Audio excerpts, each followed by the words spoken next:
আমরা IT sector থেকে বছরে প্রায় $2 বিলিয়ন আমরা রপ্তানি আয় করছি। এখানে 7 লক্ষ ফ্রিল্যান্সার যারা প্রত্যন্ত গ্রাম থেকে পর্যন্ত অনলাইন মার্কেট প্লেসে কাজ করছে, প্রায় $1 বিলিয়ন উপরে আয় করছে। আগামী 5 বছরে জননেত্রী শেখ হাসিনার নেতৃত্বে ইনশাআল্লাহ আমাদের এই আইটি ট্রেনিং ইনকিউবেশন সেন্টার সারা বাংলাদেশে 555টি Joy smart service employment training centre, নারীদের জন্য হার পাওয়ার, তরুণ তরুণীদের জন্য ভবিষ্যতে আমরা 300টি আসনে smart employment and entrepreneurship development project নতুন শুরু করতে যাচ্ছি, যেখানে আরো 2 লক্ষ আমরা কর্মসংস্থানের সুযোগ তৈরি করব।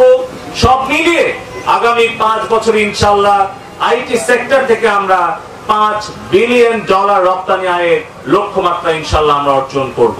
পাশাপাশি যে 2 লক্ষ ছেলে মেয়ে আজকে software, hardware, freelancing, e commerce খাতে যাদের কর্মসংস্থানের সুযোগ তৈরি করেছেন জননেত্রী শেখ হাসিনা, সেই আইটি সেক্টরে আগামী 5 বছরে আমরা আরো 10 লক্ষ নতুন কর্মসংস্থান ইনশাআল্লাহ আমরা সৃষ্টি করব। আজকে আমি কিন্তু সকাল থেকে পঞ্চগড়, ঠাকুরগাঁও বিভিন্ন শিক্ষা প্রতিষ্ঠান পরিদর্শন করেছি।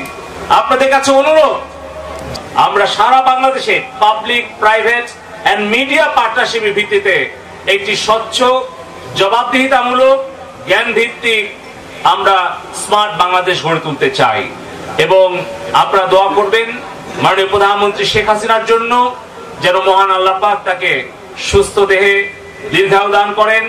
আপনাদের সকলের সহযোগিতা পেলে দ্রুত আমরা এই কাজটি সম্পাদন করব। আগামী 3 বছরের মধ্যে এই 2.5 একর জায়গায় 60 কোটি টাকা ব্যয়ে যে Sheikh Kamal IT training incubation centre নির্মাণ কাজ শেষ হবে, সেখান থেকে প্রতি বছর অন্ততপক্ষে 1000 তরুণ তরুণী কর্মসংস্থান আমরা ঠাকুরগাঁওয়ের মাটিতে ইনশাআল্লাহ আমরা নিশ্চিত করতে পারবো।